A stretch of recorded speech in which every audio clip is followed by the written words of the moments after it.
This is historic Corbridge, a quiet and attractive town in Northumberland, in the northeast of England. The town is located on the north bank of the River Tyne, 16 miles away from Newcastle. A short walk from the modern town are the remains of the fort and town of Roman Corbridge.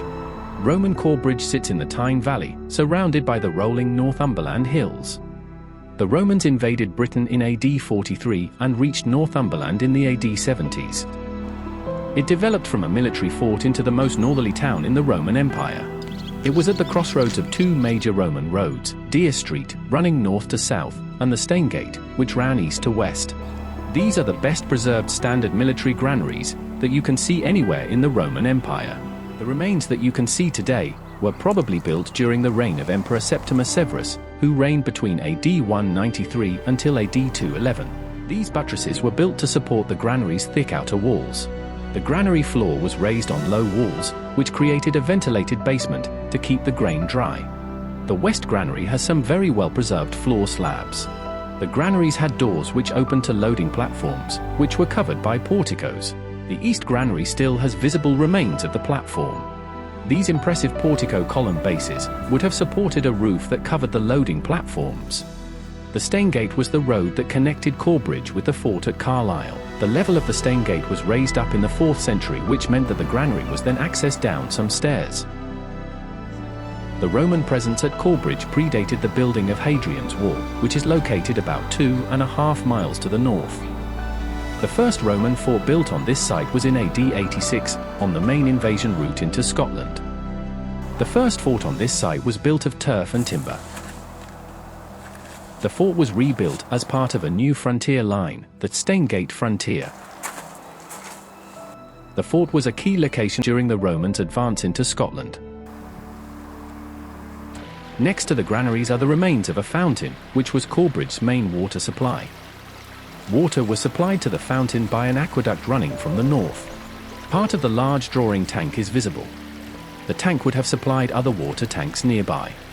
Corbridge was where civilians and tradespeople provided the wall with vital supplies, while soldiers would pass through on their way to serve on the wall. Corbridge provided an invasion springboard into the north, and it was also created to defend the crossing over the River Tyne. The Romans pushed further north under Emperor Vespasian, who ruled between AD 69 to 79. The Romans set out to invade Scotland, starting in AD 77, culminating with the Battle of Mons Graupius in AD 83. North of the Staingate is the centre of the fort, which was later covered by a large courtyard building with ranges of rooms opening onto a central court, which was part of the supply base and acted as a combined warehouse and macellum or market. This row of column bases supported shop porticos that opened onto the road. The entrance to the courtyard is located in the centre of the southern range. Where masonry blocks remain, the quality of the craftsmanship is clearly visible. Much of the stonework was robbed for reuse in other local building projects in the area. The north and east ranges of the courtyard were never completely finished.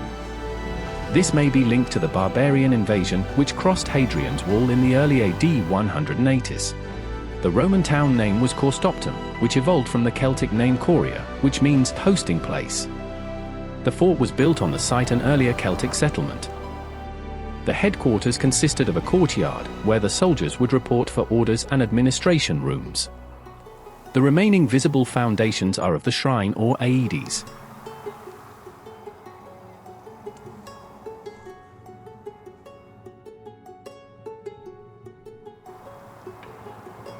These shops are part of the East Compound and were either commercial premises or official stores.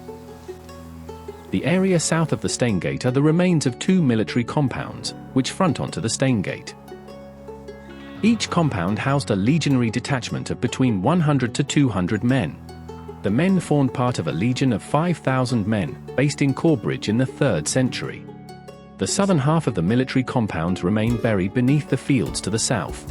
The walls surrounding the legionary compounds are meandering, and their gates were ornate rather than defensive, suggesting that their main function was to separate the military compound from the surrounding civilian community. This area includes barracks, officers' accommodation, workshops, and a granary. The barracks buildings at Corbridge are smaller than standard Roman military barracks. These barracks may have only housed about 32 men. Each detachment may have consisted of 160 legionaries.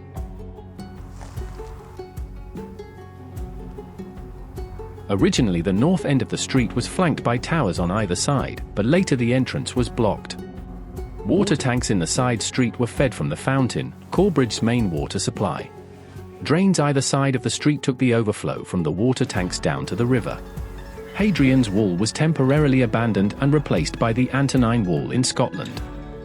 The fort was rebuilt in stone around AD 139. Hadrian's wall was reinstated. The site continued in use, and in AD 160 the last in a series of wooden forts was replaced by a legionary supply base, supporting the permanent frontier that ran along Hadrian's wall. Detachments stationed here were from the 20th Legion based in Chester and the 6th Legion from York. By the 3rd century, Corbridge was the capital of a self-governing administrative division or civitas. In the 4th century the town prospered as a civil centre. The town grew around the supply base and remained an urban centre until the early 5th century.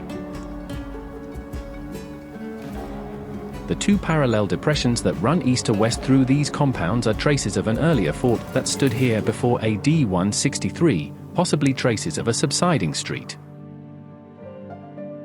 The west headquarters building features some well-preserved remains of the strong room, accessed by steps down from the shrine room. Most of the visible remains relate to Roman Corbridge in the 3rd and 4th centuries.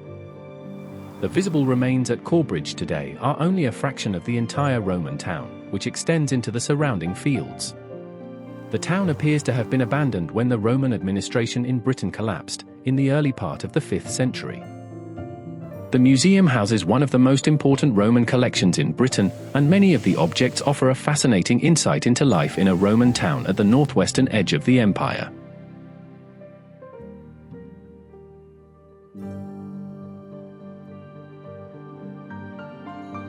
Corbridge's museum collection includes some of the best-preserved remnants of the Lorica Segmentata Roman armour.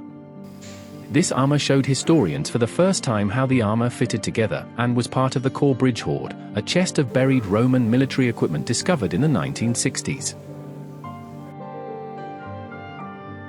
This inscription shows that the 2nd Legion Augusta had built an important building, such as the headquarters or granary, in honour of Emperor Antoninus Pius.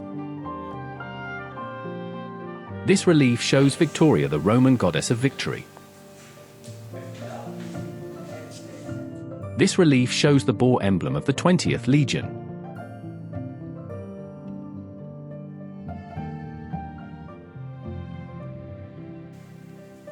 The legionaries that were stationed at Corbridge and along the wall were largely auxiliaries. Auxiliaries were non-Romans recruited from Rome's enemies and provinces. By the 2nd century, auxiliary recruits were increasingly recruited from the Mediterranean provinces. This is the Corbridge lion. The Corbridge lion was carved in the 2nd or 3rd century as a memorial monument, but was adapted to form part of a fountain.